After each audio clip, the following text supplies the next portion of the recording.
जैन साथियों, अपन पढ़ रहे थे राजस्थान का भूगोल। और राजस्थान के भूगोल में भी अपन ने बात कर ली थी। राजस्थान के पंचमी जो मरुस्थल था उस पर अपन ने बात कर ली थी। पंचमी मरुस्थल के अंदर शुष्क मरुस्थल पढ़ लिया था और शुष्क मरुस्थल के साथ में अर्ध शुष्क मरुस्थल पढ़ लिया था। क्या पढ़ रहे थे अपन ने? शुष्क मरुस्थल मरुस्थल पढ़ रहे थे, पंचमी मरुस्थल पढ़ रहे थे। और इसमें भी अपन ने शुष्क मरुस्थल पढ़ लिया था और उसके साथ में अर्ध शुष्क मरुस्थल पढ़ लिया था। क्योंकि आज बहुत समय बाद में मैंने ऑनलाइन क्लास ली है, तो अब वापस से कंटिन्यू अपने क्लास डालेंगे। क्योंकि इतने टाइम थोड़ा सा बिजी था तो क्लास नहीं बना पाया था। आगे से कंटिन्यू सारी क्लास अपने डालेंगे, चाहे भारत का इतिहास हो, चाहे राजस्थान की ज्योग्राफी हो, चाहे इंडिया की ज्योग्राफी। अभी भारत की ज्योग्राफी पे भी अपन काम करेंगे। तो आज अपन वापस से स्टार्ट करते हैं क्लास को और आज अपने पढ़ेंगे। क्योंकि यहाँ तक मैंने करवा दिया था, अर्ध शुष्क मरुस्थल को मैंने पढ़ा दिया था। आज से अपने बात करेंगे, यहाँ से कुछ तथ्य बच गए थे। तो सबसे पहले अपने बात करें कि मरुस्थल के अंदर जो परंपरागत जल स्रोत है, अगर बात की जाए यहाँ पर, इस मरुस्थल को मैंने अर्धशुष्क मरुस्थल तक मैंने पढ़ा दिया था, जिसके अंदर अपने अर्धशुष्क मरुस्थल को 4 भागों में बांटा था। जैसे मैं थोड़ा सा बता देता हूँ। अर्धशुष्क मरुस्थल पढ़ लिया था, अर्धशुष्क मरुस्थल। इस मरुस्थल को अपने 4 भागों में बांटा था। किस किस में बांटा था? घग्गर बेसिन, घग्गर बेसिन के अलावा शेखावाटी प्रदेश को पढ़ लिया था। उसके अलावा अपन ने नागौर उच्च भूमि के बारे में पढ़ा था। उसके अलावा चौथा पॉइंट कौन सा था? लूणी बेसिन के बारे में। ये पॉइंट पढ़ लिए थे अपन ने, इनको बढ़िया से अपन ने समझ लिया था। अब अपने बात करेंगे, क्योंकि ये अपन ने पढ़ लिया था, इसके अंदर से जो इफेक्ट्स निकलते थे वो मैंने आपको बता दिया अच्छे से। अब अपने बात करेंगे कि यहाँ पर कुछ पंचमी थार के मरुस्थल में कुछ और महत्वपूर्ण पॉइंट्स है, उनको देखेंगे। कि यहाँ पे जालोर के अंदर ग्रेनाइट चट्टानें निकलती है। जालोर को क्या बोला जाता है? ग्रेनाइट सिटी के रूप में उसको जाना जाता है। उसके लिए डोरा पर्वत, वो सब पढ़ेंगे। पर इसके साथ में छोटा सा एक पॉइंट है, अगर बात की जाए अपने थार के मरुस्थल में, अगर बात की जाए परंपरागत जल स्रोत के बारे में बात की जाए, परंपरागत जल संरक्षण के बारे में थोड़ा सा बात कर ले। उसके बाद में कुछ अन्य महत्वपूर्ण तथ्य हैं, उनके बारे में अपने देख लेंगे। क्योंकि आज अपने थार के मरुस्थल का अंतिम वीडियो है जिसको अपने पढ़ेंगे। तो अब अपने बात करते हैं कि थार के मरुस्थल के अंदर अगर बात की जाए परंपरागत जल संरक्षण विधियां, अगर बात की जाए यहाँ पर कि इस थार के मरुस्थल के अंतर्गत जो परंपरागत जल संरक्षण की विधियां हैं, उन पर अपने बात करने जा रहे हैं कि कौन कौन सी विधियां हैं जो जल संरक्षण के अंतर्गत आती है। तो सबसे पहले साथियों देखो कौन कौन सी जल विधियां हैं। तो सबसे पहले अगर बात की जाए इस मरुस्थल के अंदर कौन कौन सी विधियां आएगी, तो सबसे पहले आएगी तालाब,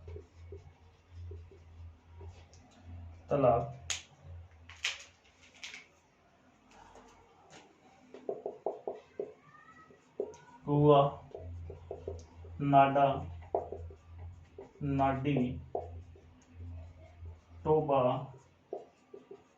टांका, खड़ील। ये सब अगर बात की जाए, यहाँ पर कुआ आ गया, उसके अलावा टोबा, टांका, तालाब आ गया, उसके अलावा कुआ आ गया, कुएं के साथ में कुई छोटी जो स्वरूप इसका होता है कुएं का। उसके अलावा नाडा, नाडी, टोबा, टांका, खड़ील और कुई, ये सब क्या इसके अंतर्गत जो जल संरक्षण की विधियां हैं। किसकी? जल संरक्षण की विधियां किसके अंतर्गत? जो यहाँ पे पंचमी थार का मरुस्थल है या राजस्थान के अंदर जो जल संरक्षण की विधि है उसके अंतर्गत इनको शामिल किया जाता है। इसके अंदर बावड़ी भी एक स्वरूप है।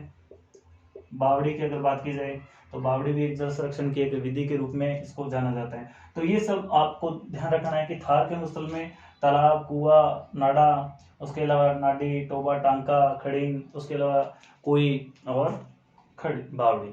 तो ये सब जो जल संरक्षण की विधियां। अब यहाँ पर एक क्वेश्चन आता है कि वर्षा जल संरक्षण, ये तो आपको पता है परंपरागत जल संरक्षण की विधि है। उसके अलावा एक यहाँ पर क्वेश्चन बनता है कि थार के मरुस्थल में वर्षा जल, यहाँ पर थोड़ा सा मतलब आपको पता होना, वर्षा जल संरक्षण की अगर बात की जाए तो अब वर्षा जल संरक्षण क्या है, इसका सबसे पहले परंपरागत जल संरक्षण और वर्षा जल संरक्षण के अंदर अंतर क्या है। पहली बात अंतर क्या है, अंतर के बारे में थोड़ा सा देखते हैं। दोनों के अंदर अंतर क्या है, अंतर क्या है दोनों के बीच में। तो एक चीज याद रखना कि यहाँ पर जो तालाब में, जैसे मान लो कि इन दोनों के बीच में अंतर क्या है। मान लो कोई तालाब है, कोई तालाब है, तालाब किसका उदाहरण है? परंपरागत जल संरक्षण का उदाहरण है। उसके अंदर मान लो वर्षा हुई है, वर्षा के द्वारा वर्षा का जो जल होता है वो इस तालाब तक पानी को पहुंचाने के अंदर जो विधि प्रयोग में ली जाती है उसको अपने क्या बोलेंगे? वर्षा जल संरक्षण। तो क्या कह रहा हूं, मतलब क्या है कि कोई तालाब में जल कैसे पहुंचाए, तो इसको इतना आप याद रखना। क्या कह रहा हूं कि तालाब में जल कैसे पहुंचाए, ये यहाँ पे जो विधि यूज की जाती है उसको अपने क्या बोलते हैं? जल संरक्षण विधि, वर्षा जल संरक्षण विधि। तो इतना आप चीज में ध्यान रखना कि कोई तालाब है, कोई भी तालाब है, उसके अंदर जो जल पहुंचाया कैसे जाएगा उसको अपने क्या बोलेंगे? वर्षा जल संरक्षण की विधियां बोलेंगे। तो इसको आप ध्यान रखना। अब अपने बात करते हैं कि कौन कौन सी, प्रमुख रूप से अगर बात की जाए, कौन कौन सी वर्षा जल संरक्षण की विधि है इस पंचमी मरुस्थल के अंदर जो प्रयोग में ली जाती है। अब अपने बात करें तो ये आप नोट करके लिख लो साइड में, तालाब, कुआं, नाड़ा, नाड़ी, टोबा, टांका, खड़ीन, कुई और बावड़ी, ये सब क्या है? वर्षा जल, परंपरागत जल संरक्षण की कुछ विधियां, इनके बारे में आप लिख लो बढ़िया से। अब अपने बात करेंगे कि वर्षा जल संरक्षण की विधियां कौन कौन सी है। ये वर्षा जल संरक्षण की विधियां कौन सी है, किस प्रकार इनको प्रयोग में लिया जाता है और कहाँ प्रयोग में लिया जाता है। तो सबसे पहले अपने बात करते हैं कि थार के मरुस्थल में वर्षा जल संरक्षण की विधियां, ये आप थोड़ा सा अगर ढंग से समझ लेते हो तो कभी क्वेश्चन गलत नहीं होता एग्जाम के अंदर, यहां से क्वेश्चन बनता है एग्जाम में। तो अभी अपने बात करते हैं कि थार के मरुस्थल के अंदर जो वर्षा जल संरक्षण की विधियां हैं। तो सबसे पहले थार के अंदर अपन समझने का है कि ये कोई तालाब है, ये कोई तालाब है, ये कोई तालाब के चारों ओर कोई क्षेत्र है, ये चारों ओर क्या है? क्षेत्र है। गांव में आपने देखा होगा कि ढालनुमा क्षेत्र होता है, तालाब जो जोहड़ा या जो भी तालाब बनाया जाता है इसके चारों जो ढालनुमा क्षेत्र है, ढालनुमा क्षेत्र, ये तो क्या तालाब तो क्या है? परंपरागत जल संरक्षण है की विधि में से एक है। परंतु यहाँ पर कि वर्षा का जल किस प्रकार संग्रहण किया जाता है, संरक्षण किया जाता है, उस पर अपने बात कर रहे हैं। तो यहाँ पर एक विधि जो प्रयोग में ली जाती है, यहाँ पर अगोर, पायतन, मंडार, ये आप शब्द याद रखना। अगोर, पायतन और मंडार, ये क्या है? ये जो ढालनुमा क्षेत्र है, ये जो ढालनुमा क्षेत्र है इसको ही बोला जाता है। ये किसको बोला जाता है? ये जो ढालनुमा क्षेत्र होता है, तालाब के चारों ओर जो ढालनुमा क्षेत्र है उसको क्या बोला जाता है? पायतन या मंडार कहा जाता है। तो इसको आप ध्यान में रखना। मंडार जो होता है ये जो बड़े विस्तृत क्षेत्र में होता है, बड़े क्षेत्र में, तो इसको भी आप ध्यान रखना। अगोर, पायतन और मंडार किसको बोला जाता है? जो तालाब के चारों ओर ढालनुमा क्षेत्र होता है, ढालनुमा जो क्षेत्र होता है उसको क्या बोलते हैं? अपने अगोर, पायतन या मंडार बोला जाता है। उसके अलावा अगर अपनी बात की जाए, ये पॉइंट तो आप याद रखना। उसके साथ में अगर अपने बात की जाए 2 नंबर पॉइंट पे, झालरा, बाईजी का झालरा आपने नाम सुना था। तो इसमें अपने बात करें, झालरा क्या है? कोई पहाड़ी क्षेत्र है, कोई पहाड़ी क्षेत्र या उच्च भूमि क्षेत्र। क्लियर है? यहाँ पे जो वर्षा का जल आता है, यहाँ पर वर्षा का जल अगर बात की जाए, यहाँ पर वर्षा का जल अगर बरसेगा तो यहाँ पर इसके निम्न भाग पर, मतलब पहाड़ियों में गिरिपद के क्षेत्र में अगर बात की जाए तो यहाँ पर झील बन जाती है, झील या छोटा सा कुंड अगर कहें तो बेहतर रहेगा। कुंड के अंदर जो पानी एकत्रित होता है उसको अपने क्या बोलते हैं? झालरा। इसके अंदर बाईजी का झालरा जो कि मेहरानगढ़ जोधपुर में है वो ज्यादा फेमस है। तो ये चीज आप ध्यान रखना। झालरा क्या है कि पर्वतीय क्षेत्र, या मान लो कोई पर्वतीय क्षेत्र है, उन क्षेत्रों के अंदर इनकी गिरिपद के जो इस तलहटी वाला जो क्षेत्र है या निम्न भूमि है, यहाँ पर पानी जो एकत्रित हो जाता है उसको अपने बोलते हैं कुंड। तो इसी प्रकार के कुंडों से क्या है? झालरा। तो पर्वतीय क्षेत्रों के अंतर्गत जो निम्न भूमि क्षेत्र होता है वहां पर कुंड निर्मित हो जाते हैं, उसको अपने क्या बोलेंगे? झालरा। तो इसको भी आप ध्यान रखना। ये भी वर्षा जल संरक्षण की एक विधि में से एक है। उसके अलावा अगर अपने बात की जाए खड़ीन के बारे में अपने बात कर ली थी कि जो मरुस्थल के अंतर्गत जो क्या बालू का स्तूप है, बालू का स्तूप के बीच में यहाँ पर जो निम्न भूमि क्षेत्र के अंतर्गत जो पानी एकत्रित हो जाता है इसको अपने क्या बोलते हैं? खड़ीन बोलते हैं। ये खड़ीन क्या एक प्रकार से वर्षा जल संरक्षण की एक विधि है क्योंकि अगर आपने बात की जाए पालीवाल ब्राह्मणों के द्वारा, यहाँ पर क्या हुआ कि जैसलमेर के क्षेत्र के अंदर पालीवाल ब्राह्मणों के द्वारा क्या हुआ कि जो पानी को एकत्रित किया जाता है, वर्षा का पानी एकत्रित करने का, जैसे इस प्रकार से क्या, एक ये बालू का स्तूप है, यहाँ पर पानी एकत्रित, तो यहाँ पर एक दीवार सी बना दी जाती थी, यहाँ पे पानी क्या हो जाता था एकत्रित, तो इस पानी को कहाँ पे यूज किया जाता था, पीने के लिए यूज किया जाता, सिंचाई के लिए भी यूज किया जाता था। यहाँ पे इस प्रकार से ये पानी सूख भी जाता, तो इसको कृषि के, यहाँ पर कृषि करने के भी काम ये लिया जाता था। तो इसको आप ध्यान में रखना। खड़ीन, तो खड़ीन भी क्या एक प्रकार से वर्षा जल संरक्षण की एक प्रकार की विधि है। उसके अलावा झालरा हो गया, खड़ीन हो गया, अगोर हो गया, पायतन, मंडार, ये सब क्या वर्षा जल संरक्षण की विधियां कहलाती है। अब उसके अलावा अगर अपने बात की जाए, यहाँ पर खड़ीन को अपन ने बात कर ली। अब यहाँ से कुछ महत्वपूर्ण तथ्य, एक यहाँ पर एक चीज याद रखना, पलाय से संबंधित एक शब्द है यहाँ पर, ये चीज आपने पढ़ी होगी तो अच्छी बात है, नहीं पढ़ी तो सेलिना।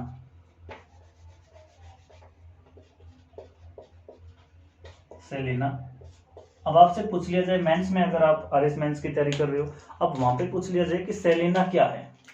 सेलिना ये इतना सा आएगा कि सेलिना क्या है, तो इसको आप ध्यान में रखना। जो प्लाया झीलें होती हैं, यहाँ पर अगर बात की जाए, ये प्लाया झीलें हैं। प्लाया झील जब सूख जाती है, प्लाया झील सूख जाती है, तो इस झील के अंदर जो लवणता होती है वो क्या होती है, बढ़ जाती है। प्लाया झील की सूख जाने पर जो लवणता बढ़ती है, उच्च लवणता, जब इसके अंदर प्लाया झील के अंदर पानी जैसे जैसे सूखता है, इसके अंदर क्या होता है कि इसकी जो लवणता होती है वो क्या हो जाती है, उच्च हो जाती है। ऐसी उच्च लवणता वाली झीलों को क्या बोलते हैं, सेलिना कहा जाता है। तो इसको भी आप ध्यान रखना। तो इसको आप बढ़िया से ध्यान रखें। प्लाया झील जो होती है, प्लाया झीलों का जब पानी सूख जाता है, प्लाया झीलों का जब पानी सूख जाता है, उच्च लवणता इसके अंदर क्या हो जाती है, बढ़ जाती है। तो ऐसे उच्च लवणता वाली झीलों को क्या बोला जाता है, सेलिना कहा जाता है। तो इसको आप बढ़िया से याद रखना। सेलिना भी क्या एक प्रकार से जो प्लाया झील है, प्लाया झील के सूख जाने के बाद में जो वहां पे उच्च लवणता वाली जो झीलें होती है, उसको अपने क्या बोलते हैं, सेलिना बोला जाता है। तो इसको भी आप इतना याद रखना कि यहाँ से क्वेश्चन एग्जाम में बने सेलिना के बारे में। तो सेलिना एक प्रकार से क्या है, उच्च लवणता वाली झील है, तो उसको अपने क्या बोलेंगे, सेलिना बोलेंगे। तो वर्षा जल संरक्षण के अंदर आप याद रखना अगोर, पायतन, मंदार, उसके अलावा झालरा, खड़ीन, ये सब क्या है वर्षा जल संरक्षण की क्या है विधियां हैं। तो इसको आप ध्यान रखना। एक चीज यहाँ पे आपको बताना भूल गया, ये अपने बात कर रहे थे वर्षा जल संरक्षण में, तो एक ये हो गया, झालरा हो गया, खड़ीन हो गया। उसके अलावा एक चौथा पॉइंट याद रखना आप, नेहड़ा या नेस्टा। अब ये नेहड़ा या नेस्टा क्या, ये कोई नदी है या कोई तालाब है, तालाब या नदी। यहाँ पर जो मान लो कि इस क्षेत्र में बाढ़ आ गई, या यहाँ पर पानी अतिरिक्त हो गया, अतिरिक्त जल आ गया। अब इस अतिरिक्त जल को इस दूसरे तालाब में भेजने की जो विधि है, अतिरिक्त जल को, या यहाँ पे जो नाली प्रयोग में ली जाती है, उसको अपने क्या बोलते हैं, नेहड़ा या नेस्टा कहा जाता है। तो इसको भी आप ध्यान रखना। नेस्टा भी क्या एक प्रकार से जल संरक्षण की एक विधि के अंतर्गत आता है, तो इसको आप ध्यान में रखना। तो ये तालाब का पानी जो होता है, इसको अपने बोलते हैं अपने क्या, तो ये भी इसके अंतर्गत आ जाएगा। तो यहाँ पर वर्षा जल संरक्षण का एक बिंदु आ जाएगा। तो ढालनुमा क्षेत्र, अगोर, पायतन, मंडार, झालरा, खड़ीन। उसके अलावा अगर बात की जाए तालाब में से कोई भी अन्य तालाब है या कोई यहाँ पर नदी है, इसका पानी किसी दूसरे तालाब के अंदर ट्रांसफर करना, हस्तांतरण करने की जो विधि होती है, उसको अपने क्या बोलते हैं, नेस्टा या नेड़ा। जैसे अपने पढ़ रहे थे लूनी बेसिन के अंदर, जब लूनी नदी के अंदर जब बाढ़ आता है, तो उसके पानी को दूसरी जगह हस्तांतरण करने के लिए जो विधि प्रयोग में ली जाती है, उसको अपने क्या बोलते हैं, नेड़ा या नेस्टा। तो इतना आप पॉइंट याद रखना। तो ये इसके अंतर्गत अपना आ जाएगा क्या, जल संरक्षण विधियों के अंतर्गत। तो अब अपने थोड़ा सा आगे बढ़ते हैं। तो अभी अपने जल संरक्षण विधियां पढ़ी हैं, जल संरक्षण विधि को एक बार थोड़ा सा वापस रिवीजन करवा देते हैं, जिससे आपको एकदम पक जाएगा ये क्वेश्चन, यहाँ से गलत होने की कोई संभावना बिल्कुल भी नहीं रहेगी। चलो इसको थोड़ा सा अपनी बात करते हैं कि जल संरक्षण विधि के अंतर्गत कौन कौन सी चीजें आती है। सबसे पहले जल संरक्षण की विधियों में तालाब, कुआं, खड़ीन, टोबा, टांका, बावड़ी, कुई, ये सब किसके उदाहरण है, जल संरक्षण विधियों के। तो अपने बात कर रहे थे वर्षा जल संरक्षण की। वर्षा जल संरक्षण की अगर बात की जाए, तो जो वर्षा जल संरक्षण है, वर्षा का पानी को किस प्रकार संरक्षण किया जाए, तो परंपरागत जल संरक्षणों के अंदर उनको परंपरागत जल संरक्षण, जैसे मान लो कि अगर तालाब की बात करें, तालाब में वहां पर पानी कैसे पहुंचाया जाए, इस प्रकार की जो विधि होती है, उसको अपने क्या बोलते हैं, वर्षा जल संरक्षण। अब इनमें क्या क्या विधियों के नाम है उनके अपने बात करें तो सबसे पहले अगोर, पायथन या मंडार, ये किस प्रकार की है, ये वर्षा जल संरक्षण की एक विधि है। उसके अलावा खड़ी, जालरा, उसके अलावा नेस्टा या नेड़ा। नेड़ा क्या है, तो एक प्रकार की किसी भी तालाब या नदी के अंतर्गत जब पानी अतिरिक्त हो जाता है, ज्यादा पानी हो जाता है, तो उस पानी को, कोई तालाब है, तालाब या नदी मान लो, कोई भी मान लो, यहाँ पर पानी को जब पहुंचाया जाता है दूसरे तालाब में, यहाँ पे जो नाली बनाई जाती है इसको क्या बोलते हैं, नेहड़ा या नेस्टा। जैसे अपने लूनी नदी का पानी में जब वहां पर बाढ़ आ जाती है तो उसके पानी को दूसरे यहाँ पर ट्रांसफर करने की जो विधि थी उसको अपने नेहड़ा या नेस्टा कहते थे। तो यहाँ तक अपने पढ़ लिया। अब अपनी बात करते हैं यहाँ पर इस थार के मरुस्थल के अंदर कुछ इंपॉर्टेंट फैक्ट्स बच गए थे वहां से क्वेश्चन, क्योंकि एग्जाम में पूछ लिया जाए तो अपने को आना चाहिए बढ़िया से। अब अपने बात कर रहे हैं इस क्षेत्र में महत्वपूर्ण तथ्य किसके, पंचमी थार के मरुस्थल के। तो इतनी चीज आप ध्यान रखना। तो यहाँ से कुछ क्वेश्चन एग्जाम में बन सकते हैं। तो सबसे पहले अगर अपने बात की जाए, ये राजस्थान,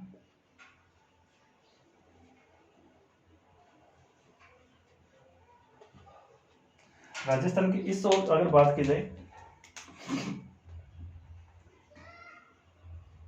यहाँ पे जालोर, इस क्षेत्र के अंदर अगर बात की जाए कुछ पहाड़ियां पाई जाती हैं। यहाँ पर कुछ पहाड़ियां पाई जाती है। इनमें सबसे पहले अगर बात की जाए ग्रेनाइट पहाड़ियां, ग्रेनाइट पर्वत जिसको बोलते हैं, ये कहाँ पे है, ये अपने को मिलेगा जालोर में। ये जालोर में है, इसलिए जालोर को क्या बोला जाता है, ग्रेनाइट सिटी। ग्रेनाइट सिटी कहा जाता है किसको, जालोर को। तो इसको इतना ध्यान रखना कि जालोर को क्या बोला जाता है, ग्रेनाइट सिटी कहा जाता है। उसके अलावा अगर बात की जाए, इस क्षेत्र के अंदर एक पर्वत मिलेगा आपको, डोरा पर्वत। डोरा पर्वत, डोरा पर्वत की अगर बात की जाए, इसकी विशेष बात क्या है, डोरा पर्वत अगर देखा जाए तो जसवंतपुरा की पहाड़ियां हैं, जसवंतपुरा की पहाड़ियां, जसवंतपुरा की पहाड़ियां हैं। यहाँ पर सबसे ऊंची चोटी अगर बात की जाए, जसवंतपुरा की पहाड़ियां जो कहां पर मिलेगी आपको, जालोर में है। यहाँ पर अगर बात की जाए, इसकी विशेष बात क्या है कि ये पंचमी राजस्थान, पंचमी जो राजस्थान की सबसे ऊंची चोटी है। तो इसका इतना ध्यान रखना। इसकी ऊंचाई की अगर बात की जाए तो इसकी है 869 मीटर। तो इतना आप ध्यान रखना कि डोरा पर्वत है, डोरा पर्वत की जो ऊंचाई है वो कितनी है, 869 मीटर। ये पंचमी राजस्थान की सबसे ऊंची चोटी में से एक है। तो इसको आप ध्यान रखना। उसके अलावा आप थोड़ा सा और ध्यान रखना, इनके साथ साथ में जालोर के अंदर अगर देखा जाए तो इसराना भाखर, रोजा भाखर,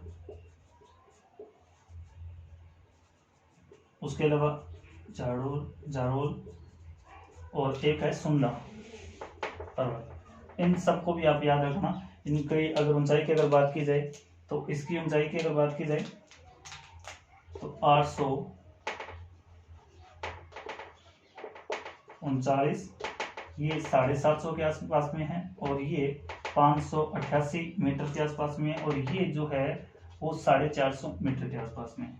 इतना आप याद रखना। इनकी अगर ऊंचाई के क्रम में आपसे क्वेश्चन पूछ लिया जाए तो आपको पता होना चाहिए।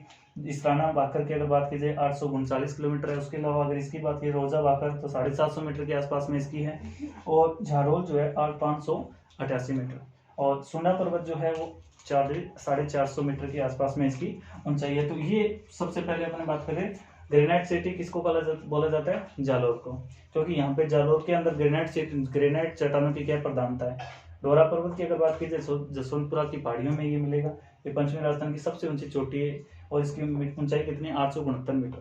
इसराना बाकर, रोजा बाकर, झारोल, सुंदा पर्वत, ये सब कहाँ पर है, ये जालोर के अंतर्गत आते हैं। तो इसको अपने बात करें। उसके अलावा अगर अपने बात की जाए और कुछ थोड़े बहुत फैक्ट्स हैं यहाँ से निकल कर आ रहे हैं सामने, उनको भी अपने साथ साथ में कर लेते हैं तो ठीक रहेगा, क्योंकि एक साथ में नोट कर लोगे तो अच्छा रहेगा। उसके अलावा अगर अपने बात की जाए इसी क्षेत्र के अंतर्गत, इसी क्षेत्र में अगर अपनी बात की जाए, इस क्षेत्र में अगर अपनी बात की जाए बटाड़ू का कुआं, इसको आप ध्यान रखना। बटाड़ू का जो कुआं है ये है कहां पर, पहली बात तो ये है कहां पे बटाड़ू का कुआं, तो ये है बाड़मेर में। ये बाड़मेर में इसकी विशेषता क्या है, इसे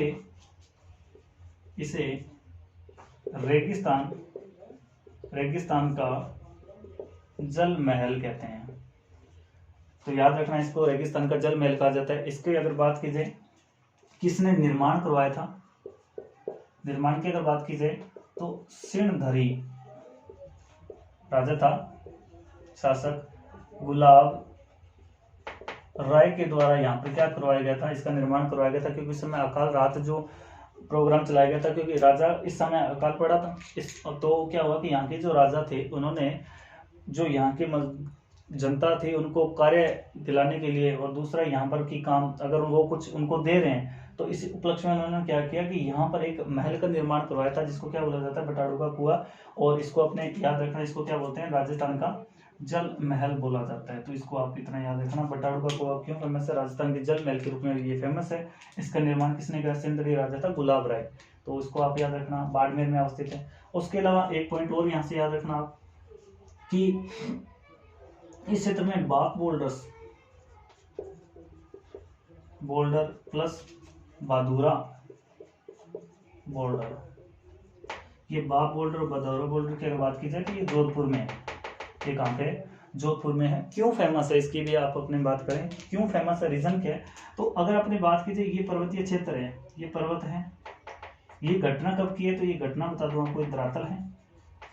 यहाँ पर अगर बात की जाए, बात ये है कि इस क्षेत्र में बर्फ जमा हुआ था, बर्फ, या इसको हिमानीकृत बोल सकते हैं। क्लियर, हिमनीकृत बोल सकते हैं।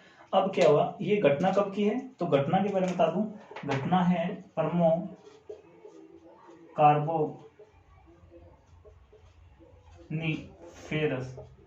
युग की घटना है। क्या घटना है कि यहाँ पर इस क्षेत्र में पूरा का पूरा ये जो पर्वतीय क्षेत्र था पूरा बर्फ से ढका हुआ था। अब यहाँ पर आपको पता है बर्फ से ढका हुआ, तो यहाँ पर अंदर जो पानी है वो रिस के क्या आएगा, नीचे आएगा। तो यहाँ से जब पानी रिस के नीचे आएगी तो इसके साथ में कुछ चट्टाने भी रिस के इनके साथ में आएगी। तो यहाँ पर जो चट्टाने हैं वो एकदम गोल चिकनी आपको मिलेगी। तो इसको आप ध्यान रखना, गोल चिकनी, गोल व चिकने पत्थर पाए जाते हैं, इसलिए इसको बाक बोल्डर क्षेत्र के अंदर अगर देखा जाए तो परमो कार्बोनिफेरस काल के समय की बात है। यहाँ पे हिमानीकृत, यहाँ पे जो ये चट्टान है, इन चट्टानों के ऊपर क्या बर्फ पाई जाती थी। तो यहाँ पर बर्फ के अंदर क्या हुआ कि आपको पता है, जैसे अपने हिमालय पढ़ते हैं, हिमालय की अगर बात की जाए एग्जाम्पल के रूप में, हिमालय से बहुत सारी नदियां निकल कर आती है। इन नदियों के साथ में कंकड़ पत्थर आते हैं, तो ये इस क्षेत्र के अंदर जमा हो जाते हैं। तो ये कंकड़ पत्थर किस प्रकार गोल आकार के, क्योंकि पानी के साथ में जब ये नीचे आएंगे, चट्टाने आएंगी, तो ये बिल्कुल घिस करके एकदम गोल हो जाएंगे। उसी प्रकार की बात है कि इन क्षेत्र में क्या मिलेंगी, गोल चट्टाने मिलेंगी, गोल या चिकने चट्टाने मिलेंगे। उनको क्या बोलते हैं, बाक बोल्डर और बादुरा बोल्डर बोला जाता है। ये कहाँ पर है, जोधपुर में। तो इसको आप इतना याद रखना। उसके अलावा अगर अपने बात की जाए, एक क्वेश्चन यहाँ से आपको मैं होमवर्क देता हूँ, अगली वाली वीडियो में अगर उसको आपको जवाब मिल जाता है तो बहुत अच्छा है, अगर नहीं मिलता है तो उसको अपने जवाब देंगे। आप एक क्वेश्चन नोट करके लिख लेना चाहिए। इसके अंदर से एक क्वेश्चन है कि पंचमी थार के मरुस्थल में डायनासोर के पद चिन्ह कहां से प्राप्त हुए। तो इसको आप ध्यान रखना, ये क्वेश्चन आपका होमवर्क है जिसमें आप पढ़ लेना कि ये कहां से प्राप्त है। पंचमी जो थार का मरुस्थल है, इसके अंदर डायनासोर के जो पद चिन्ह है वो किस जगह से प्राप्त हुआ है, कौन सी पहाड़ी से प्राप्त हुआ है। तो ये चीज आप याद रखना, इसके अंदर से क्वेश्चन आपको एग्जाम में बन सकता है। तो बाक बोल्डर्स के बारे में बता दिया, डोरा पर्वत के बारे में बता दिया, उसके लिए बटाड़ू का कुआं है उसके बारे में बता दिया। गोटारू, एक क्वेश्चन अभी हाल ही के अंदर एग्जाम हुआ था, उसके अंदर ये पूछा गया था गोटारू के बारे में अपने बात कर रहे थे कि गोटारू क्यों फेमस है। तो गोटारू क्यों फेमस है, पहली बात गोटारू है कहां पर। तो गोटारू के बारे में अगर बात की जाए, इस क्षेत्र के अंदर बात की जाए, तो यहाँ पर क्यों फेमस है, रीजन क्या था इसके अंदर। तो यहाँ पर क्या हीलियम गैस के भंडार मिले हैं, भंडार। तो इसको आप याद रखना। थार के मरुस्थल के अंदर कुछ विशेष गांव है, आपकल फॉसिल गांव है, उसके बारे में आप ध्यान रखना। तो इसको भी आप ध्यान रखना। गोटारू अभी एग्जाम के अंदर पूछा गया था, तो इसको आप याद रखना। तो गोटारू हीलियम के गैस के भंडार के लिए प्रसिद्ध है। उसके अलावा आपकल फॉसिल्स गांव है, उसको भी आप याद रखना। उसके अलावा ये थार कामरूस्थल में डायनासोर के जो पद चिन्ह मिले उसको भी आप ध्यान रखना। तो ये थार कामरूस्थल में कुछ महत्वपूर्ण है। चांदनगाम क्यों प्रसिद्ध है, चांदनगाम को भी आप याद रखना, ठीक है। उसके अलावा अगर अपने बात की जाए नाचना गांव, एक यहाँ पे एक पॉइंट और लिखना, नाचना गांव। नाचना गांव की अगर बात की जाए तो क्यों फेमस है, क्योंकि थार के मरुस्थल का प्रवेश द्वार इसको बोला जाता है। तो इसको आप थोड़ा ध्यान रखना। नाचना गांव की अगर बात की जाए तो नाचना को भी आप ध्यान रखना। तो ये थार के मरुस्थल से संबंधित कुछ फैक्ट्स थे, इनको मैंने बढ़िया से करवा दिया, इनको आप बढ़िया से याद करिएगा और यहाँ से क्वेश्चन एग्जाम में बनेंगे। ओके, जय हिंद। और अपने पढ़ेंगे आगे वाली क्लास में, जिसके अंदर अपने अरावली पर्वत को पढ़ेंगे, जिसमें अरावली के अपने वर्गीकरण, फिर उसकी प्रमुख चोटियाँ, उसके अलावा उसके दर्रे, जो भी एग्जाम की दृष्टि से महत्वपूर्ण है उनका अपने बात करेंगे। ओके, जय हिंद साथियों।